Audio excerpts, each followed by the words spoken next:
Hi guys, welcome back to my channel and welcome back to the Nutrition 101 series. So if you guys are new around here, my name is Becca. I am a registered dietitian and I make lots of videos here on my channel all about health, wellness, lifestyle, balance, intuitive eating, all the good stuff. And today's video is going to be another episode in my Nutrition 101 series, which I have covered tons of nutrition topics. You guys should definitely go check out the playlist if you haven't already, because I go over a lot of stuff and I just really like to break it all down and just kind of share my knowledge and just try and educate you guys as best as I can. Okay, so in today's video, we are going to be talking about sugar. So I feel like sugar, there's always a lot of buzz around sugar no matter what time period we're in, and a lot of times it can really be made out to be the devil and like it's just the root of all diseases and evil. But in this video I'm just going to break it all down for you, go over all of the different types and sources of sugar, why that matters, you know, what that means for you as, you know, a consumer, also how it affects the body, and we're really just going to break it all down so you guys know kind of all of the facets when it comes to understanding sugar as a food and how it can interact with our bodies, so that way you can make the best decisions for yourself as far as your diet, how much sugar you want to consume, and all of that stuff. Okay, so just diving right in. First things first, all sugar, no matter where it comes from, at the end of the day, it is a carbohydrate. So if you are unfamiliar with carbohydrates, it is one of the three main macronutrients: carbohydrates, protein, and fat, which I have done a whole video just on macronutrients themselves. So you can go check that out just to get some background on what exactly that means, that it is a carbohydrate. But one of the biggest points I want to make, and I think the most important thing to understand about sugar and how it can differ, is the fact that there are two actually different types or sources, I should say, of sugar. So first we have refined sugar, and then we also have naturally occurring sugar. So let's talk about refined sugar first. This is the one that typically tends to get a bad rap, and for potentially some good reasons, which we will all kind of get into. But to define refined sugar, essentially it is sugar that has been extracted from usually sugar cane or sugar beets and processed into what we typically recognize as table sugar. So refined sugar is often added to food and drinks, and it's most typically found in processed foods. And I'm not even necessarily talking about highly processed foods that you may be thinking of, but typically if it comes from a box or a bag or even a can, a lot of the times there is even a small amount of sugar added. Then on the other hand, we have naturally occurring sugar, which, as the title so aptly defines, it's basically sugar that is naturally occurring in nature, so already naturally occurring in foods. So for example, there is sugar naturally occurring in dairy. Lactose is actually a sugar. There is also sugar found in fruits and also some vegetables. And then of course, when we think of naturally occurring sugars, we may also think of naturally really sweet things like maple syrup or honey. Now, naturally occurring sugar in our bodies is recognized basically the same as refined sugar. It acts the same way in our body. However, a huge difference between naturally occurring sugar and refined sugar is typically the source that we find it in.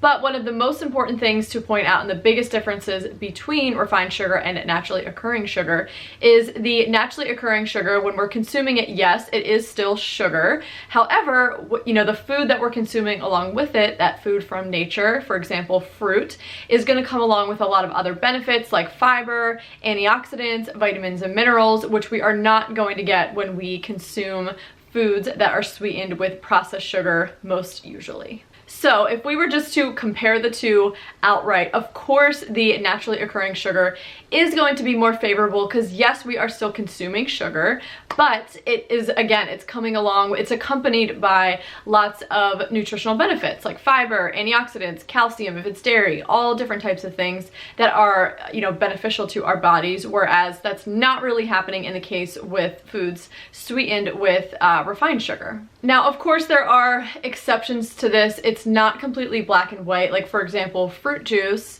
a lot of the times it is sweetened, but fruit juice does come along with some, it doesn't have any fiber, but it does have vitamins and minerals. So there are some exceptions, there are some gray areas. I've actually done a whole video, it's been a while, but it's an older video, but it is a great video all about juice, just kind of going over all the different types of juice and what to look for in a juice and sugar content in juice and all of that stuff. So I will link that video so you guys can check that out if you're interested.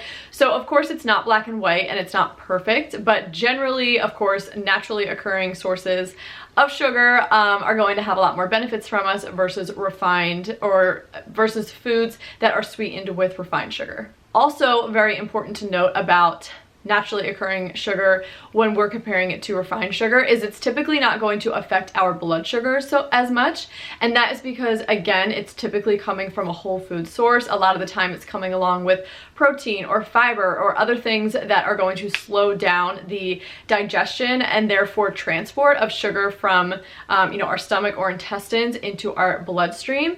And I have done a whole video on blood sugar. I talk about blood sugar actually a lot here on my channel, so if you have no idea what I'm talking about, definitely go watch that video because it will totally clear it up for you. I go over the whole process and you will basically be an expert in blood sugar and how it all breaks down and affects our body. So again, just to kind of wrap that point up, when we are consuming foods that have naturally occurring sugar, they're most likely not going to create as large of a blood sugar spike. And just for fun, a quick comparison, if you think of consuming a glass of milk, which like an 8-ounce glass of milk typically has around 12 carbohydrates, but it also has sometimes fat unless it's taken out, as well as protein, and then a slew of other, you know, vitamins and minerals.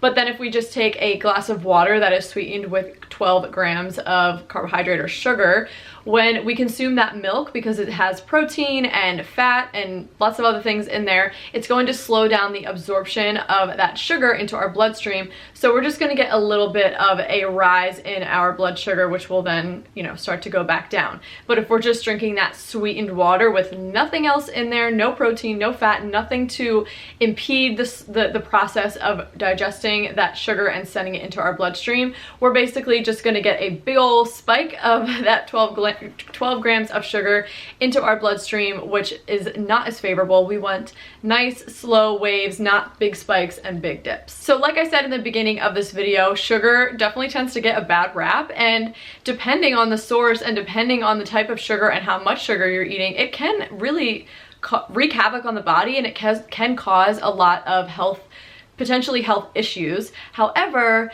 it's not all black and white, not all sugar is bad. Now you guys know, if it depends on the source.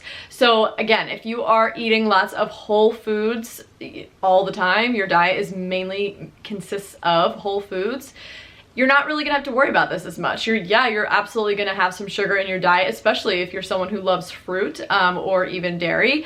However, again, it's gonna be wrapped up in a package of fiber and protein and fat and other things, which is really, really beneficial to our body. It's basically nature's way of packaging sugar so that it doesn't affect our bodies as much. So if you're eating lots of whole foods, this is not something to be concerned about, or at least, you know, it's always good to be conscious of your sugar intake, but it's not something I would really stress out about, and certainly is not as big of an issue as some health, you know, wellness advocates make it out to be. However, if you are eating tons of processed food that has tons of sugar added, and just a fun fact, a lot of processed foods, even if they are salty foods, will still have sugar added. It's in a lot of stuff. So again, if your diet consists mainly of processed food, you are going to be getting a lot of sugar, and even sugar from things that aren't sweet. You may not even realize that you're consuming sugar, but you are. So that is where you can run into more of a problem. Now, you may be wondering, okay, if I'm eating lots of processed foods, they're gonna have sugar in it, but maybe you wanna know how to identify which foods have sugar added to them. And unfortunately, brands and companies can be really sneaky on food labeling, and there's lots of different terms they can use when you know, describing sugar on the ingredient list that have nothing to do or don't even say sugar at all, and I'm going to go through those with you right now. So when you're looking at food labels, specifically when you're looking at ingredient lists, first things first, anything that ends in ose, O-S-E, like I mentioned lactose earlier, but that's naturally occurring. Anything that ends in ose is a sugar. This is an obvious one, but also important to point out. anything that says sugar, whether it's just sugar listed or sugar cane or invert sugar, anything that says sugar obviously is sugar. Also, anything that says syrup is also added sugar. So whether that's a classic high fructose corn syrup or brown rice syrup or malt syrup, any of those syrups, those are also sugar. Another one is crystals. You may see like cane juice crystals, something like that. Again, it's sugar. And then if you see the word cane, that typically always means sugar as well. So as you can see, lots of sneaky ways for companies to add sugar to their products and not explicitly state so on their labels. Now you may be wondering, okay, well, what if it's sweetened with a natural sweetener? Like for example, if something is sweetened with honey or sweetened with maple syrup. Now in those situations, I would say it is better because it's not necessarily refined sugar. But at the end of the day, that food, even though it's sweetened with something that's natural like honey, it still is sweetened. So we want to just be conscious of that and know that even though it's a natural source, and I guess it is a little bit better, it is still sweetened and it is still added sugar. And it's just something that we want to be mindful of, you know, especially if we're consuming a lot of processed food. And along with that, the same kind of goes for that like raw sugar. Like you may see sugar in the raw, or like that brown sugar that's not quite as refined because it's not the white super fine stuff. That again is a step up. It's a little better, but it's still sugar at the end of the day, and we want to be conscious of our overall sugar intake no matter where it comes from, but especially if it's just simply added sugar that's not naturally occurring in a food and also providing us with other benefits outside of the fact that it's just sweet. And I know I'm going to get this question, so I'm going to cover it now. And that is, what about stevia? What about foods or drinks that are sweetened with stevia? So one of the huge benefits of stevia is it's obviously from a natural source. It's from, the stevia is a plant. But one of the biggest benefits is that it doesn't affect blood sugar because it's not actually absorbed into the body. Therefore, it is 0 calorie and it's never going to touch our bloodstream. It's never going to raise our blood sugar in any capacity. So that is definitely a positive of stevia. However, there is a drawback of stevia that is one of the reasons that I personally don't use it a whole lot myself. And that is that stevia is like hundreds, the actual stevia molecule is hundreds of times sweeter than, you know, sucrose, which is like table sugar. So the problem with that is if you are consuming stevia a lot, like you put it in your coffee throughout the day, you're consuming stevia sweetened foods, and then maybe at night you have a dessert with stevia. I mean, if you're really consuming a lot of stevia, basically your taste buds, which are very receptive, are constantly going to be bathed with this super sweet substance that is much sweeter than sugar. So there's kind of a twofold potential issue with that. First things first, it may actually make you crave sweet more because your taste buds are so used to extra sweet often. But more importantly, when you consume something that has regular like table sugar, you know, good old refined sugar that is sucrose, it may actually physically take more of that food, that sweetened food, to actually satisfy your taste buds because they are so used to a higher level of sweetness, if that makes sense. So stevia here and there in moderation, I don't think there's any problem with it personally. It's not something that I tend to seek out, mainly because I just don't like the taste. I just prefer the real thing. But that is just definitely something to keep in mind. If you are someone who goes heavy on the stevia, you may just want to be, you know, you may just want to be more conscious of that for that reason. So to wrap up that whole part of this video, it is just important to be conscious about your sugar intake, you know, when you're, especially if you're consuming a lot of processed foods.